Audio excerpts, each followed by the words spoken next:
Okay. So if we're talking about an evolution, right, there's some starting point. So I guess what's the beginning of the story here? When video entered the programmatic marketplace, did it enter just as remnant inventory or what? Yeah, I think video has been, obviously video is a little bit different than display. Video has always been more of a, from a premium video perspective, video has always been more scarce. And so from a publisher perspective, there was always less of a need to work in an open exchange type environment. Again, it depends on the sort of the segment of the publisher. And I think from the sort of the beginning, publishers obviously were selling their inventory, and they're still doing it today very well from a direct sale perspective, and then kind of filling the rest with some sort of guarantee from an ad network. So what's motivating change on their part, on the part of these parties? Is it that there's more inventory available, or is it something else?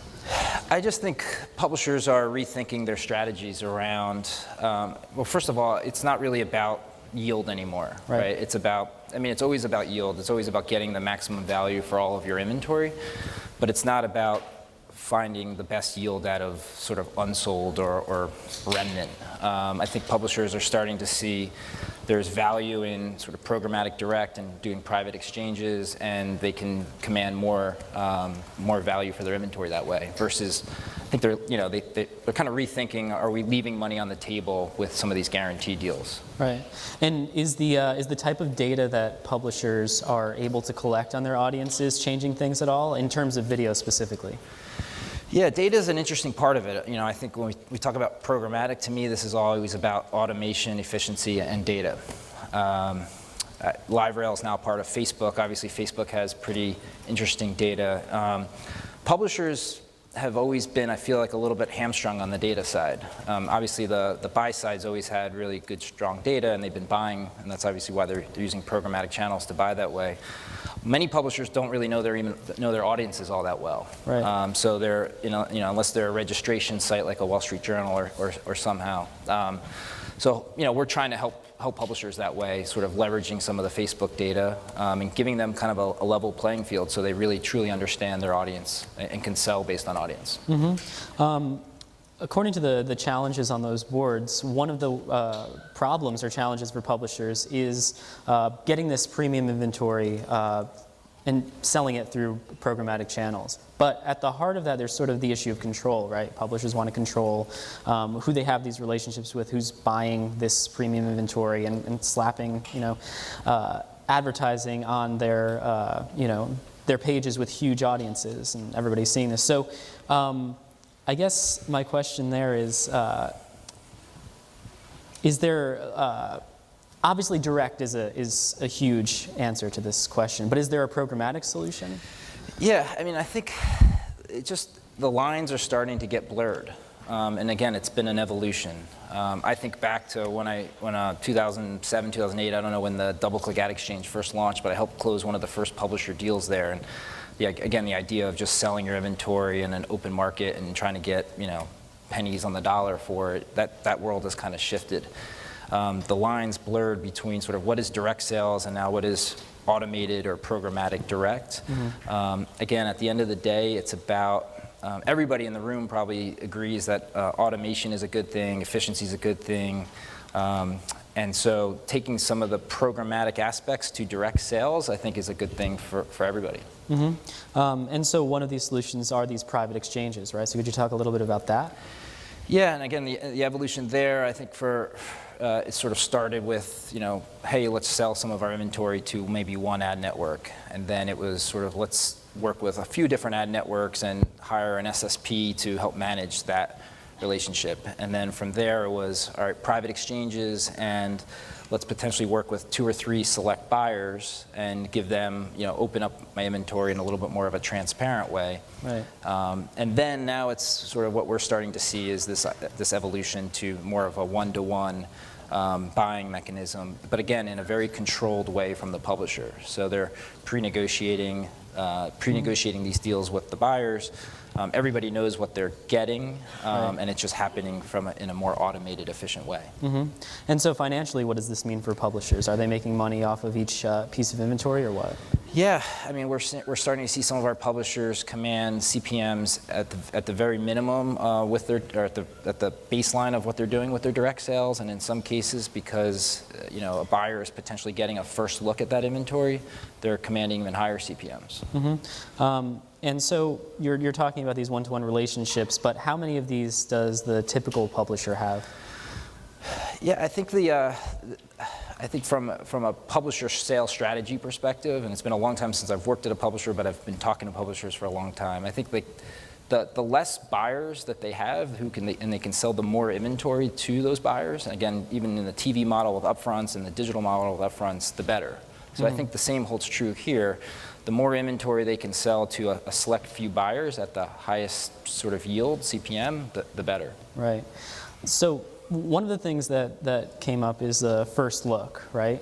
But if you have multiple partners and you're promising them all a first look, is there a first look of a first look? How does that work exactly? Yeah, there's not a first look and then a second look and then a third look. I mean, really there is just one first look, but the way the publishers tackle that is they segment their inventory or segment the different platforms. So maybe they're giving one buyer a first look on a certain app and another buyer a first look on a different app or a different segment of their inventory, or potentially a different platform, like a connected platform versus desktop. Mm-hmm. So if you're to give some advice to people looking, or to publishers specifically looking to incorporate these private exchanges or these programmatic direct relationships, what would that advice be? What would you say they should watch out for? Yeah, I think it's making sure all expectations are set.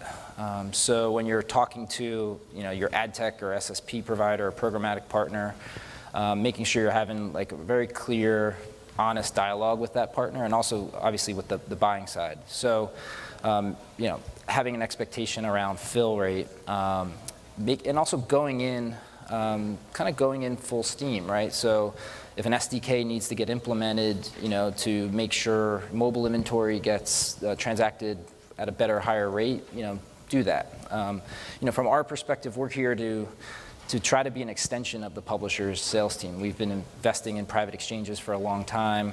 We're not looking to necessarily represent publishers' inventory. We want to be the consulting arm for the publisher and kind of handhold them through this evolution. Mm-hmm. And would you be able to, I mean, if you can name names, that's great. If you can't, then just, I guess, tell me sort of who this party is. But is there somebody doing this very well in terms of a publisher?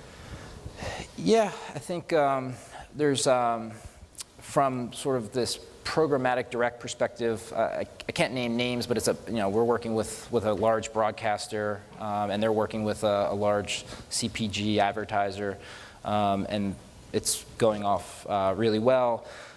There's parties like Major League Baseball that have been doing this for some time, and Univision, sort of selling both mobile web, mobile app, desktop, kind of going all in on this. Again, they're setting up their sales organizations in the right way. And so, yeah, there's been a lot of success, and we've been sort of focused on this part of the market for quite some time now. Right. And speaking of challenges, is there any challenge specific to video that's making this a more difficult one for publishers? Yeah, I think video is just a different beast. Like I said earlier, there's a lot more scarcity around video. So a typical conversation is, hey, to a publisher, hey, I'm sold out. Now, you can make an argument being sold out is a good thing, or being sold out is potentially not such a good thing. Maybe the pricing is not right if you're sold out. Right. But video in general is just more complex. You've got, like I mentioned, SDKs. You've got multiple platforms. You've got connected TV. You've got TV everywhere type inventory. So there's lots of platforms. You've got a video player. So there's a lot of kind of moving parts. Right. So there's still a long way to go, just in general, to make video work better. I mean, how many of us are trying to watch a video on our phone and like, you're on the train and there's a 4G connection and then it kind of drops out and starts buffering. It's like we need video just to work a lot better still. So there's still a long way to go there just to make the experience a better experience. Okay. I think we have time for one question if there is one. Any question? You know what? I have one. Yeah, I'm curious. Facebook has been encouraging a lot of publishers to post their videos directly to Facebook and to kind of Facebook's autoplayer now. I'm curious what the proper mix for a publisher is in terms of monetizing their own video, put into Facebook where it's currently not being monetized, and what you would advise them on doing. Yeah, I think obviously Facebook is a large platform. great, and I used to work at DoubleClick and Google, and we obviously had YouTube, so in similar vein. Facebook, you can obviously generate a great audience. It's the monetization of your video on Facebook is still a work in progress, so I think that's the key, right? You can leverage it as a way to grow your audience and grow sort of distribution, but you also want to obviously be able to monetize it. So that's something we're still working on from a publisher perspective. Excellent. All right. Well, I think that's all the time we have. Yeah. Thank you. Yeah. Okay.